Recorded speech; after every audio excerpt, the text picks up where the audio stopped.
Welcome to the ICU podcast, where we explore the vestibular experience through conversations between patients and the health professionals who care for them. During this podcast, we invite patients to share their stories and healthcare professionals to ask questions so they are equipped to better care for and truly see the invisible challenges faced by their patients. I'm Kimberly Warner. And I'm Cynthia Ryan, and we are your hosts on this journey of discovery.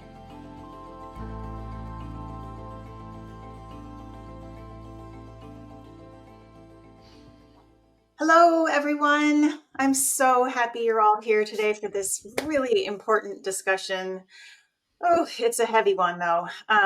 Today, we are going to dive into the unnerving vestibular symptoms of dissociation, depersonalization, and derealization.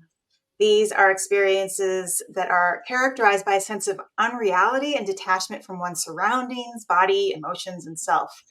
Some patients report feeling strange and not really in control of themselves, or being spacey or out of body. In other words, a very scary occurrence to have on top of the already challenging symptoms of dizziness. Today, we are joined by two incredible guests who are going to discuss this bizarre, challenging symptom, why it happens, and how we can bring ourselves back into a sense of agency and connectedness within our bodies, thoughts, and environments. So I'm going to introduce our first guest today, Melinda Reed. Melinda, welcome. Hi. Melinda worked as an occupational therapist for 35 years, mostly in pediatrics. She was very active all of her life with activities, hiking, biking, running, kayaking. We all know about that. In 2016, she was painting a ceiling for the better part of her day, and the following day woke up with a very stiff neck and resulting positional vertigo.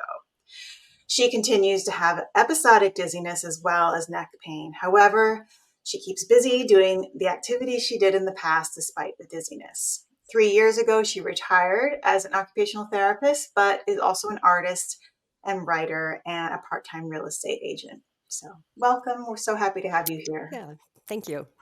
Welcome, Melinda. Yeah, this is really great. I think people listening can, especially vestibular patients, can relate to having a second career after their vestibular disorder, so to speak. And a lot of people get into more into the creative things that they didn't have time for. So I'm excited to hear more about that. But I'm going to also go ahead and introduce our other guest, Dr. Yonit Arthur, or Dr. Yo, as she's known, who's a board-certified audiologist, vestibular specialist, and a mind-body coach. She specializes in helping people with chronic, medically unexplained dizziness and other vestibular symptoms. And again, the people listening are going to really connect with the medically unexplained. How many of you are out there? So as part of her commitment to helping as many people around the world as possible via free and low-cost education, Dr. Yo has a YouTube channel and podcast called The Steady Coach, which I think many of you have probably seen. She offers a completely free, comprehensive course to anyone suffering from chronic dizziness symptoms. And you can learn more about her work on her website, thesteadycoach.com. Welcome, Dr. Yo. Well, thank you, Cynthia. That was lovely. Welcome. And by the way, Dr. Yo has an incredible episode just on this topic too. So check it out. It is, I think, titled Dissociation, if I'm right, Dr. Yo? It's funny. It doesn't have dissociation in the title. So I had trouble finding it when I was looking for it, but it's why you feel so spacey when you're dizziness. Yeah. Well, I like that because a lot of people don't know the term dissociation. So when they're Googling these feelings, they're going to use words like spacey. Oh man, I did not know what was going on with me. I was like, am I having a Kundalini experience? Am I having a psychotic break? I remember being so confused by this sensation. So it feels very comforting to be in the company of another fellow vestibular patient here, Melinda. Do you want to tell us a little bit about your vestibular journey, just to give us some background? Sure. Yeah, you talked about the origins and all of that, but yeah. So I was evaluated twice at the first Swedish hospital in Seattle through their vestibular testing program. Initially, they came up with posterior canal, BPPV. I can never get those letters straight, but 2 years passed, and they're really it had changed into dizziness, but I was experiencing all these secondary symptoms and dizziness, and ended up going back to the University of Washington for another evaluation, because at that time I really didn't know what was going on. I didn't have the information, the research to say, oh, I'm just one of the many out there now. But at any rate, the evaluation at the University of Washington came up with it was still right ear, unspecified BPPV. That and his comment was, well, there's about 5% of you folks that, the Epley maneuver. Well, he said that's why the Epley maneuver probably didn't work, is because we don't know what canal it is. And that, I was that 5% that it didn't seem to resolve through different maneuvers, time, what have you. So that was kind of my final diagnosis. And his, so his comment was, and rightly so, you're an occupational therapist. Just you kind of know what to do. Go home and do it. And so, which I did. However, it's just such a different. It's so much easier to work with a patient than to make yourself stick with, all the host of visual exercises, balance exercises, neck exercises, what have you. But I did as best I could. And long story short, over the course, I'm going on 7 years now, it has transitioned over time. The first couple years, definitely sensory overload with many different types of visual stimulation, lights, hallways, sidewalks, people coming at me. It was kind of a constant challenge out there. Over the years, year by year, I can see these little bits of progress where an example might be I can go on a hike now and step over rocks and not feel like I'm going to trip on them, or kind of question my depth perception, because my depth perception definitely has been altered a little bit through this. Just my, I think, visual vestibular system just off a fraction. So I've seen progress over the years, but I still notice more isolated events where it's like, okay, there it is again. It's not gone. It's just under these circumstances. This is where I start to get dizzy. This is where I lose my sense of position in space, where I start to get a little frazzled. And, I can almost kind of define what those experiences or situations look like now. Right. But going back to this depersonalization aspect. Well, actually, So, let's go back. Let's jump into that. I want to hear a little bit from Yonit, and then we'll go into the more specifics of that, because I know you had a sure, very specific experience. So, sure. Yeah, Um, I want to call out what you said, unspecified, because I think that is again coming back to this not a lot of people, even if they get a diagnosis, it's not either. Sometimes it's not a specific diagnosis. They're just told they have vestibulopathy, and sometimes it might not be an accurate diagnosis, especially when it becomes chronic, which is something that I'm sure Dr. Yo can share more about. Sure. Dr. Yo, tell us why you started working with vestibular patients. What was your, I know you started out as a clinically trained audiologist. You also, are a physical trainer, and you do this, mind body coach thing. Tell us about how that kind of, the evolution of that in your career. Stories like Melinda's. That's why. Exactly. Because of stories like hers. I was listening to the story and I was you obviously have just so much skill and so much self-discipline and just so many gifts in your life that you've been able to just have a wide open life despite having gone through what you've gone through. But I see a lot of people who didn't. For and sure. It doesn't always look like this, unfortunately. People's worlds really shrink down. Oh, absolutely. And as a conventional audiologist, I couldn't do anything about that. I mean, I could be supportive. I could say, wow, I get it. You're not going crazy. This isn't a Kundalini experience, like Kimberly was saying. This is legit, that you're really going through this. And I think that's very helpful. I certainly don't want to undervalue that, but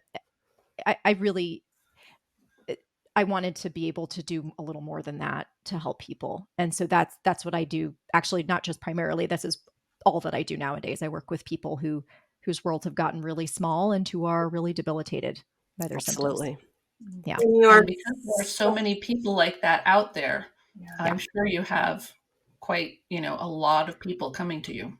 Yeah. Well, it really all took me by surprise. I made a YouTube video a few years ago because I was working with people locally. I was doing some contract work at a PT clinic, at a neurology clinic, and I was just floored by how many people seemed interested in this video. I mean, I had never really grasped not just the number of people who are going through situations like this, but also how little they get helped by the medical community. I mean, Melinda, thank goodness you, as an occupational therapist, had some know-how background. and some knowledge.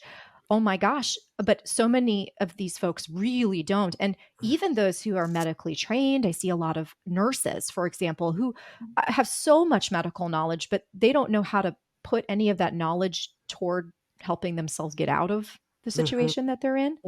So yeah, again, Melinda, my heart goes out to you. I just felt that on a deep level when you were talking about your experience. Yeah.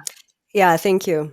It's, and what you're saying, absolutely. And I have absolutely seen that in myself, and the tendency by all means, the tendency would be to just kind of hole up and try to stay within the confines of my comfort zone. And to this day, it's, even though I have the knowledge about the necessity to kind of keep pushing the envelope and, find the trick is finding the balance. What, what is over the top for me realistically, versus what's a good, healthy challenge in regards to dealing with the world out there, people, lights, circumstances, there's a huge gray area there. And my knowledge certainly has helped me understand the neurological aspects of what's going on, which for me, I'm sure has helped make sense of the feelings and An understanding of what's going on is so critical. I mean, for myself, I isolated so much that I mean, it took literally 6 years to get an official diagnosis, 4 years to kind of find my community, but I was so scared, and my life was just this big. So Sure. I can really, the work that this whole community is doing to raise awareness, it's amazing. It's Saving huge, lives. huge. Melinda, let's go into sort of the topic now. I want to hear specifically about your experiences of dissociation, or how did you describe it, and what Sure. that experience was like for you. Sure. Well, I had up till I don't know, when I was approached to do this, I had never heard of the terms derealization, depersonalization, dissociation. And at first I thought, oh my God, thank God I don't have that in addition to everything else, And then I went online to, look at, well, what does that really mean? They're very umbrella psychiatric terms that I couldn't put it. What does it mean? What does that mean? So I went online and I found I'm sure you all have your own inventories and what have you, but I found an inventory. Cox and Swinson. I was going to talk about that. Oh, Yeah. Yep. oh, That's okay. Well, the I found it one. Yep. online and, read the whole research study. It was very interesting. And then I went through their checklist of the inventory of what they were asking the vestibular patients. And I looked, I said, well, my first thought, well, of course I have all those. That's just the neurological consequences of having a vestibular disorder. Some standing out more than others for me personally. But I guess in a nutshell, it's like trying to define the undefinable in this realm. Everyone experiences it a little bit differently, and maybe no one description, when I read through this, completely hits the nail on the head, because it just feels like such a deep neurological little glitch in there that kind of supersedes our ability to put language to it completely. It's just such a uh, um, goes down to our vestibular system, which is just so core to our kind of elementary neurological makeup. But anyway, when I went through this list, things that stood out to me as being, yeah, I can certainly see that. Events seem to slow down in time when I'm in a highly stimulating environment. So when I combine, so to give the best example would be like when I'm in a meeting and I'm sitting, everyone else is sitting, we're all talking, no problem, I'm on track, got it together. Then all of a sudden, the meeting's over and 15, 20 people around the table, all of a sudden, all stand up, and I'm supposed to stand up with them and pull everything together and walk out the door. Well, there is this experience of what should just be automatic, not a big deal, all of a sudden becomes a conscious process where I sometimes feel if it would stay in the automatic realm and I could just do it, chances are I'd pull it off. But there's like a glitch, a processing glitch, where all that information, my brain is having a hard time tackling it all at once. And so it feels like all of a sudden I'm thinking about it.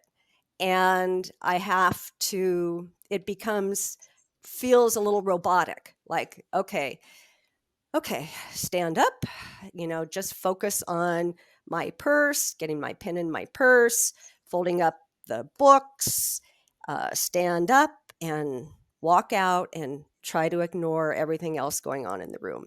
Mm. So that's one aspect that I can say to this day, I think falls into the realm of this dissociation, where my proprioception, my ability to efficiently, quickly process, say, my proprioceptive input, where my body is in space, Mhm. and my ability to take all that sudden visual information, combine that in with it, and then try and execute my motor planning is just it's challenging my system. And thankfully, I've never not yet pulled it off. It's an uncomfortable feeling. And, I think you could look at, oh gosh, feelings of detachment is another kind of symptom under this depersonalization. So in that moment, yes, I feel kind of detached, like I'm kind of standing back as an observer, watching my body go through this versus feeling like I've got it all together, and I'm grounded, and I know where I'm going.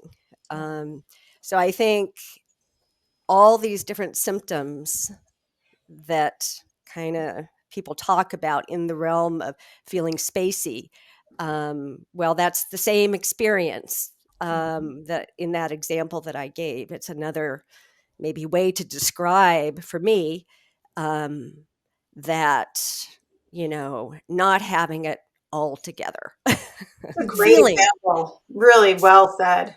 Yeah. Yeah. And it's, I guess the other thing I'd like to add to that, and then I'd like to hear, I'll move on, but is that I think, it would be interesting to have a video of me taken. I'd be interested in this. It feels like in that moment where I'm having to pull it together, everyone else is doing their thing, to me, it feels like I look clumsy. Um, I'm acting slower than the rest. Like I'm looking a little awkward as I'm moving through this short little episode of motor planning. Um, and yet I'm guessing I don't look near as awkward as I feel. Mm. Um, and that there is a discrepancy there, that my perception and my stress around these little complicated episodes that just, it's a part of life. The moment you go out there, there's going to be these little episodes that you're not prepared for. And I kind of think I look I look a little more normal than I feel. Right. Melinda, I like how you contrasted the spacey feeling with feeling grounded, the opposite. Mm-hmm. And I think that probably later on when we're talking about what you can do during these moments where you have that feeling of dissociation, that maybe that will come into it. But Sure. Dr. Yo, can you explain the difference between dissociation, derealization, and depersonalization, and what from clinically how you would explain this as a symptom of a vestibular disorder or some other chronic illness? Yeah. So there's just so we're clear, there's a lot of overlap between them because, as Melinda very well said, that you're really dealing with very subjective symptoms here. So it's not like, oh, my arm hurts, and it's right here on my elbow. It's a very in your head kind of feeling. So the distinction between them is not always super clear. But dissociation is kind of an umbrella term. So dissociation is an umbrella term for feeling like you're either not in the moment, not in your body, not connected to your current present experience. Whereas depersonalization depersonalization and derealization are subtypes of dissociation.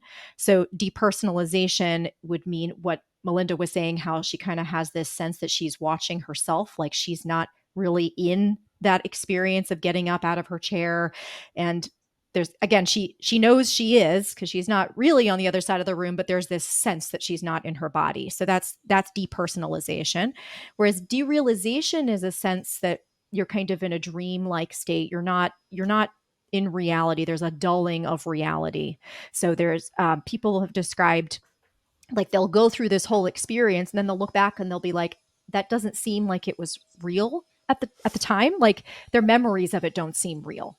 So does that help? Oh, yeah. Yeah. Yeah, that's fascinating. And I think that a lot of people can relate to a little part of each of those. I hear vestibular patients all the time telling me that they just don't feel part of themselves. Kimberly? Right. Yeah. I want to actually take that a little further with you, Yonit, just because it's like, oh, this is so fascinating. And let's just jump right into like why this is happening, because I know in your video you talked about like when it's a vestibular versus a central disorder, what's happening there.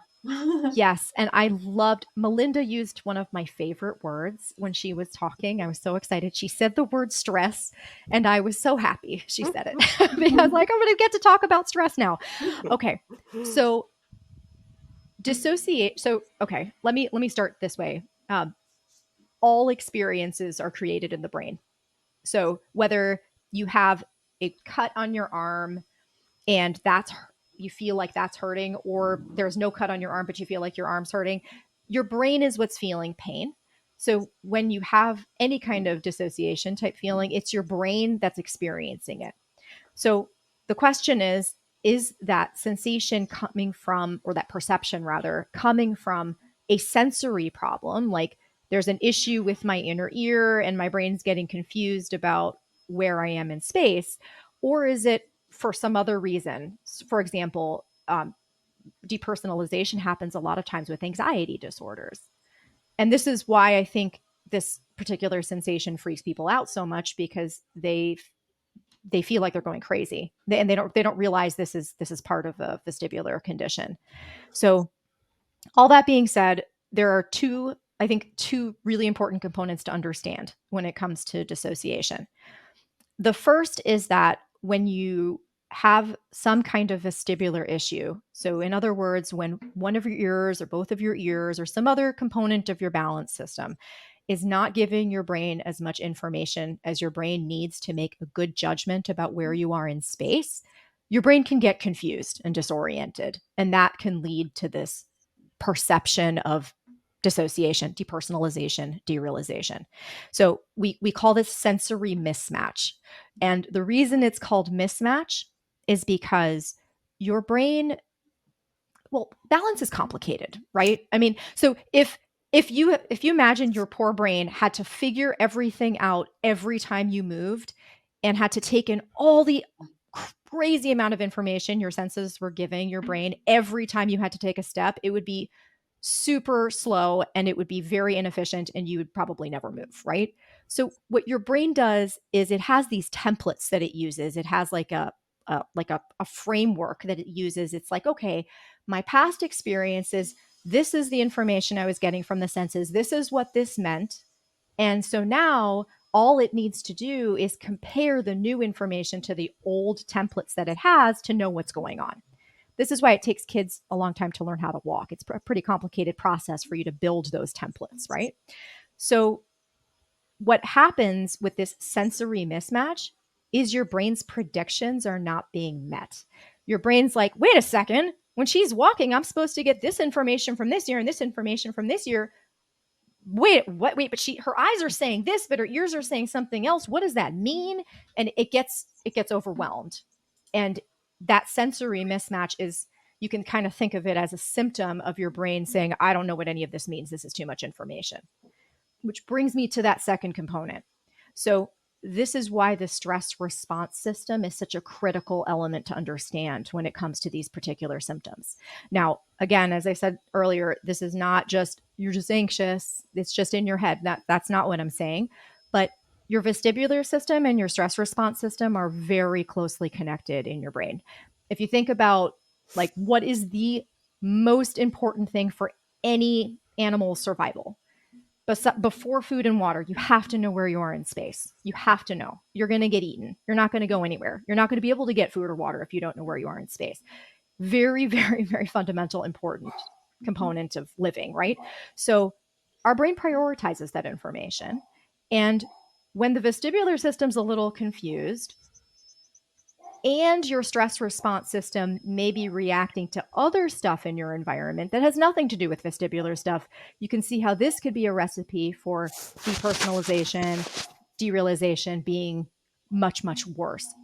And this is why the studies show that people with anxiety, panic, and other, I hate to use the word psychiatric, but emotional components to their experiences have much, much worse, much more intense depersonalization and derealization symptoms, even when the origin is sensory, meaning even if your symptoms started from a vestibular issue, if you have panic, anxiety, lots of stress and distress, it's going to make those symptoms much, much worse because those systems are so closely intertwined. That's such an important connection, the mind-body connection, and Mm-hmm. recognizing that there is a physical component to a psychiatric or emotional or mental symptom, Mm-hmm. so that you were saying before, both Melinda and Kimberly, you had to tell yourself that you're not crazy, and you're not, but that's how you feel. And there's also how you that worry of how you're being perceived by others. So, Melinda, what do you do to explain what you're going through to your friends and family so that they can understand? Because I obviously can't see what's going on in your brain. Right. Well, that's just a tough. Uh, I've probably over, we're going on 7 years, kind of tried the gamut of, early on, when symptoms were maybe more constant, more acute, and definitely had uh, sensations with left head turning because of my right ear. Uh, well, I would describe it that, well, it feels like I'm walking. My feet, I can feel my feet on the ground, but my head feels like it's sitting in a tub of water. And every time I turn my head, my brain sloshes in this bowl of water until it settles back down and I can continue on. Well, that was one description. Another description was, I just feel dizzy. I turn my head and I get a wave of, and this lasted for quite a few years after the bowl of water sensation. It kind of moved into like this wave of dizziness coming over me every time I turned my head to the left, and lasted maybe 5 to 10 seconds, and then it would disappear, and I could continue on.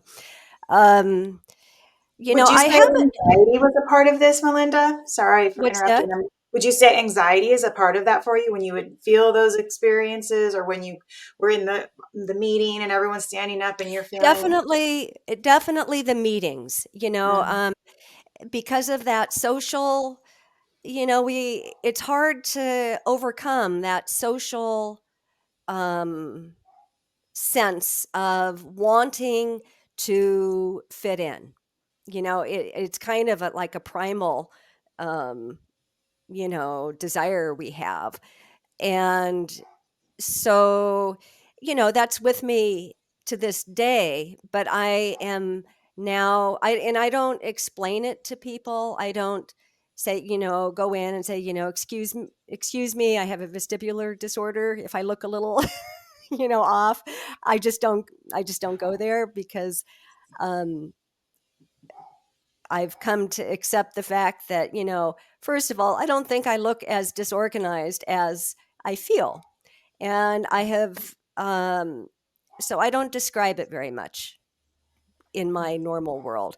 And I don't expect, like in the past with family, even my husband, it's not that they're not trying to be sensitive, but you can't expect them to understand sensations that are not really definable very well. And so these days, I don't spend a lot of time going there unless it's really appropriate and it just needs to be known that, I've got a vestibular disorder. And but mostly I just try and grant myself some grace and, say, I'm going to feel this. It's okay. We'll just do it. I'm not going to fall. I have never fallen through all of this, despite what I feel. And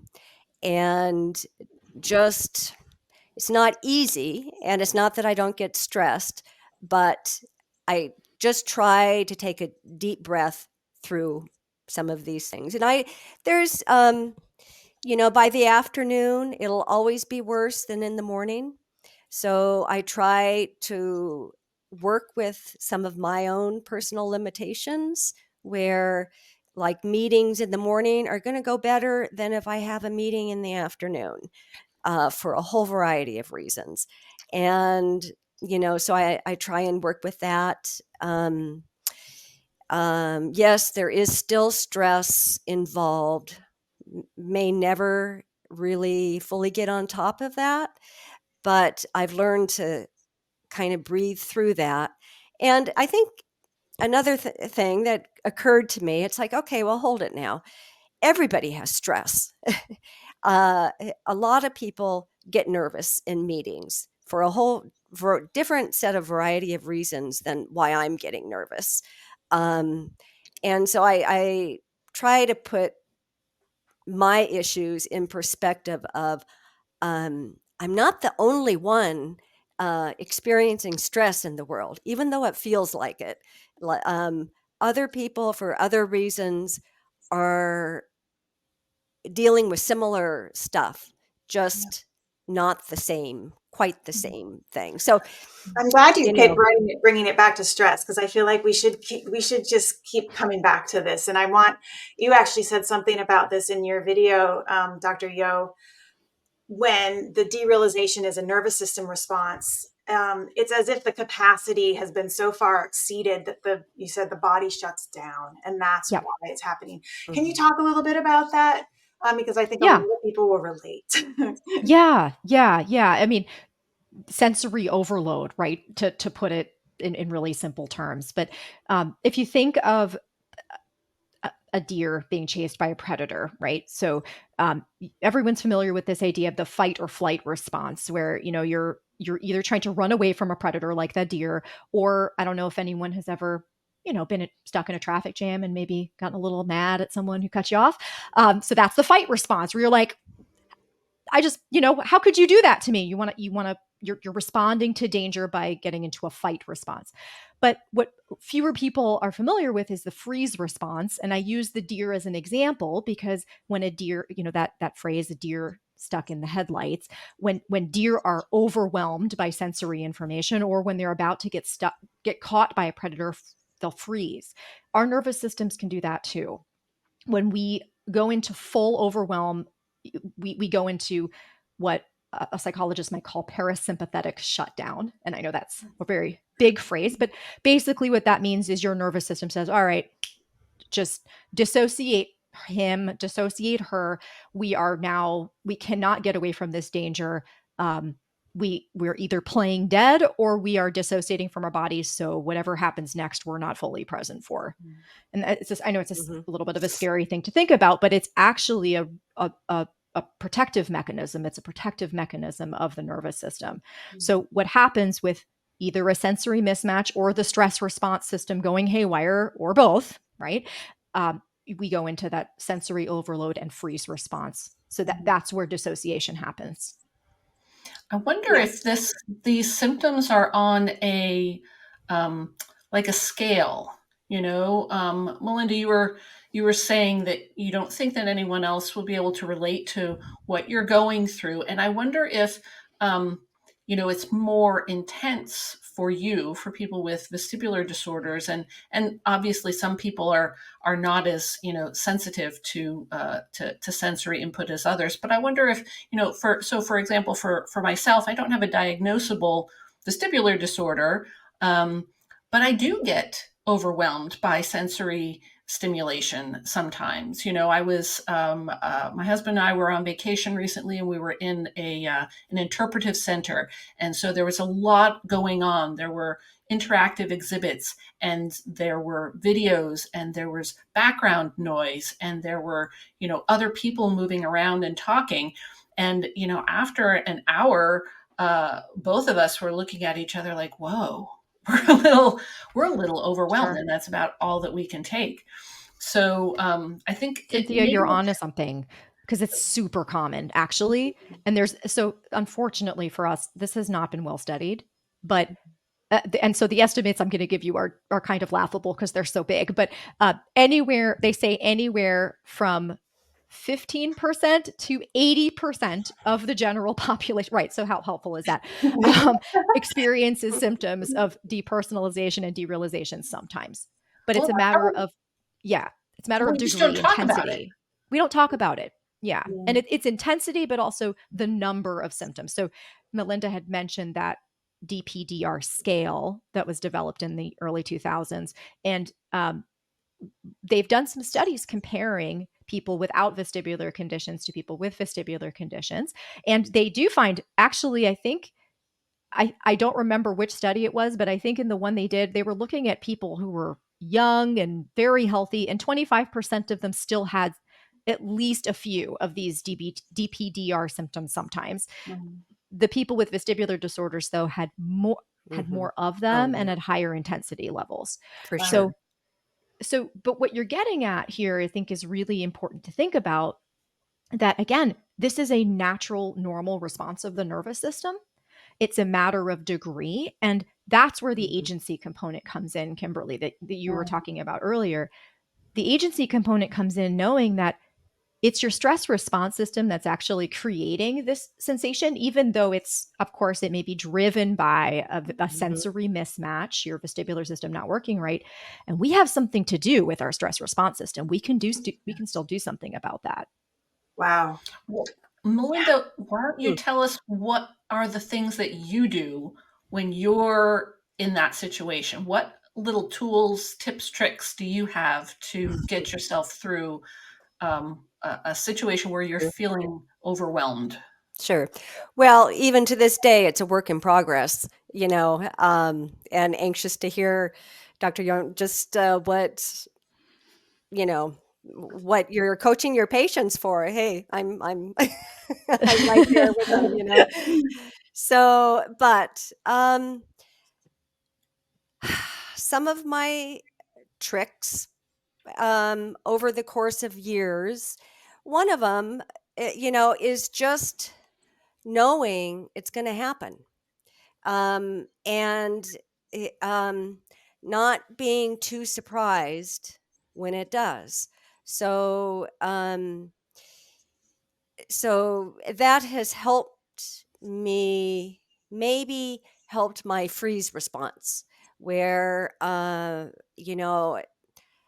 just know there's going to be some surprising visual overstimulating occurrences if I choose to be out there at all, other than the safety of a familiar environment.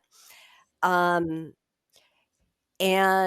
it's going to be uncomfortable. I'm going to have to go through my steps of, okay, time to slow down, focus, get my eyes on target, and kind of breathe through it. And this too shall end.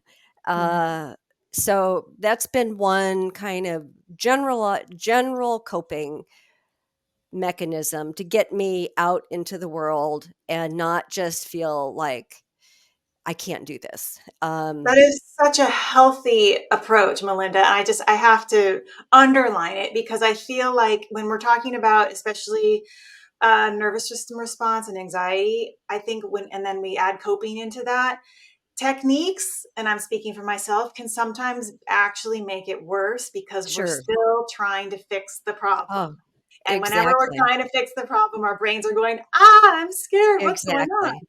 So I love Exactly. that you said you tell yourself it's going to be uncomfortable.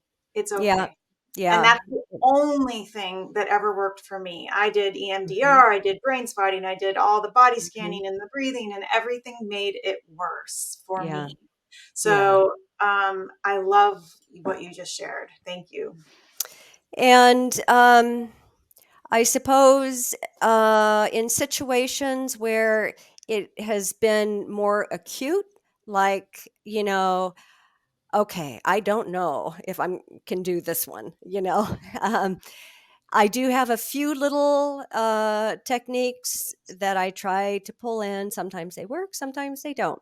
Uh, instead of, I focus on my feet. Um, I focus on feeling, trying to zero in and feel my feet hit the ground. And I know enough about neurology to know, okay, so I'm paying attention to all the input coming in through my feet, all my joints, and it's going into my brain. And that's what I'm focusing on in this moment. I still feel dizzy, it's up there. But instead of all my attention up in my head, at the cost of disconnecting from the rest of my body, um, that can help tame down an immediate situation, uh, to shift my focus.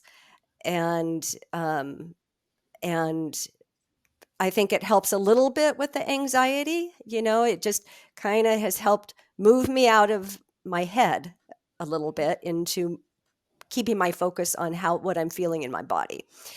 So that's kind of a circumstantial thing that I'll do. Or if I'm going for a walk in the afternoon and I know I'm just going to be dizzy the whole walk, um, I will spend time just focusing on my feet, kind of like, what am I feeling, and letting the rest do its thing, whatever that is. Yeah. um, That's the that's, grounding that you Mhm. were talking about earlier, yeah, Mhm. yeah, is part of that. Now, yeah. Dr. Yo, I know you have a whole curriculum No, I on have so this. many options. Yeah, so So, many Oh things. gosh, yeah. can you share a few things that someone can do right away if Yes. they are Yes. experiencing this? I just have to also just point out what Melinda described. Those are such good tools. And in particular, I want to spotlight just what you did, Kimberly, the what I would call outcome independence. So doing the thing that's good for you and then just like breathing, hey, I'm safe. Like this is just my brain reacting to something. It's not dangerous. It feels not great, but it's just my brain reacting. And I'm going to keep going. I'm going to keep going. What I might add to that again, and this is a big ask. Okay. So, and I know depending on where you're at with your symptoms, it may feel impossible to do this, but remember the problem here is your stress response system. Even when it's vestibular, the problem is your stress response system taking things too far. So what is like the opposite of your stress response system? Joy, connection, Mm. joy and connection. So, um, lots of options here. I love self-compassion practices where you're not just saying I'm safe, I'm safe, I'm safe, I'm safe, but like actually that doesn't usually work very well. Um, but where you're really, and I feel like practicing this outside of when you're having the experience itself can be really helpful, but really, really loving on yourself, like talking to yourself the way you would to a scared dog or a scared cat. We had a discussion about cats before going live. So I know we have some cat lovers here, but just the way you would talk to a scared animal, speaking to yourself with that much love and compassion. And that that turns that stress response dial down. Joy, humor, like actually laughing at how ridiculous the symptom is, because it is ridiculous. Like, I cannot believe you're walking around with a fishbowl as a head. That's just insane. So you can, I know, and again, I'm not being flippant about how No, I know, crazy totally. and Yeah. awful these symptoms are, but if you can visualize yourself as a cartoon character with a little fish like swimming around in the fishbowl, and it makes you kind of chuckle, that is an absolute absence of fear that also brings down the stress response system. So those are things you can do right away, adding exactly onto what Melinda was already saying. I think another important thing to think about, and so those are symptom response strategies, but I think that we really don't want to ignore the fact that you are a whole person, and you are not just your symptoms. You aren't just your vestibular system. All the other stuff, the context of your life matters here. I often use a metaphor of the stress bucket. So all the stressful things in your life are going into this big bucket. And yeah, your symptoms may be caused by your vestibular system sending weird information to your stress response system and things going into overdrive. But that's going to be less likely to happen when your stress response system isn't already overloaded. So if you are already stressed out by a lot of other things, and hang on, I promise I'm not going to tell you to just live a stress-free life. That's not possible. But when you have like a lot of this background tension already going on, your stress response system is going to be like, okay, where's the red button? I'm ready to press the red button. And the second a vestibular signal comes in that doesn't make sense, it's going to hit that button. So you want your stress response system to get the hand away from the button. Yeah. Want to put the button down. So stress is a fact of life, but research is very clear that the way that you interpret the situations that you're in your everyday life determines how your stress response system behaves. So I think I could probably talk for 3 hours about this. Do not worry, I will not do that here. But lots of different ways to do this. Probably the underlying principle, again, kind of comes back to self-compassion. When you are beating yourself up over having symptoms, when you're beating yourself up over not achieving whatever it is whatever bar you set up for yourself, when you treat yourself like you're only the product of your doing, like you're only as good as the things that you can achieve, then your brain, you are ready to press that red button at all times. That puts you under a tremendous amount of stress. So I think ultimately, if I had to boil down about 75% of the things that I work on with people, it would be making them be nicer to themselves, teaching them how to be nicer to themselves so the stress response system calms down. Does that make sense? Does that help? Absolutely. It's such essential work that you're doing, Dr. Yo. And I feel like I love that this conversation gets to the source, and not to dismiss the tools, but not. I do feel like I think sometimes the tools end up masking over the source, which is a conversation that probably for all of us, the vestibular community needs to have. So thank you. So valuable. Well, thank you for being willing to listen, because I know if you heard me say this without the context that all of us laid here, you might think I'm saying, "Oh, you're just anxious. Stop being anxious and stop being stressed." It could not be further from the truth. Sure. Right? But this is the biology we have. Let's work with it instead of against it. That's my philosophy. Yeah. And going through this experience, I think any one of us who have had to deal with a vestibular disorder, it points to other aspects of our personality that we need to contend with.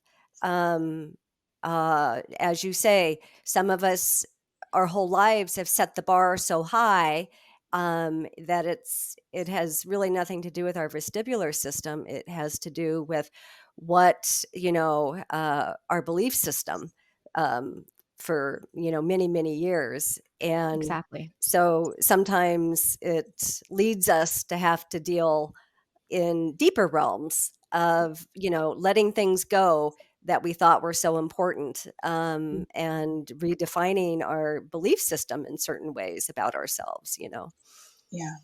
And not in the small way. And I think that's what really scares people. So if you're out there listening and you're new to this and you're terrified, we're not saying, well, guess you're just going to have to sit around doing nothing and you can't do anything that you love anymore and you gotta have a really small life. It's the opposite. When people step into this, my experience is that they feel empowered in ways that they didn't before. Their priorities shift in ways that are deeply meaningful and fulfilling, and they become truer versions of themselves. It's not at all a limiting feeling like I have this feeling like I can't be who I am. They feel more like who they are without some of those pressures on themselves. Yeah. Yay. And for everyone out there who has felt these symptoms, dissociation, derealization, or any vestibular system that makes you feel like you're crazy, you're the only one out there, there is support for you. There are other people who feel like you do, and you can find them through the Vestibular Disorders Association, through fetus support groups, through our online communities. There are a lot of Zoom calls, Zoom support groups, and Facebook groups where you can find people, and just that validation that you're not the only one who is going through this can really help to bring your stress level down, bring that and help to soothe that fight or flight response. Yeah. Yes. And this is neuroscience. This isn't, oh, we're just going to like pet you on the back and help you feel better. This will actually reduce symptoms. It will actually reduce symptoms when your fight or flight system is calmed. This is such a huge topic. We will have to break it up because I know that we could go on and on about this. So let's talk about, let's plan on a part 2. We'll talk about this again another time. Thank you so much, Melinda, for sharing your experience. And Dr. Yo, for sharing your tips. Oh, such a pleasure to be here. Thank you. And Melinda, so great to meet you. This is the first time we're meeting. I'll look forward to looking at your site. Absolutely. Oh, it's such a wealth of, it's a hug. It felt like a hug when I watched the videos or your podcast. It truly is like somebody understands. So yes, we will include the link to your site in the in our instructions and our comments. And thank you everyone for joining us again for another episode of our ICU podcast. Thanks for tuning in to ICU this month. We hope this conversation sparked new understanding of the vestibular journey. And for all of our patients out there, leaves you feeling just a little more heard and a little more seen. I see you.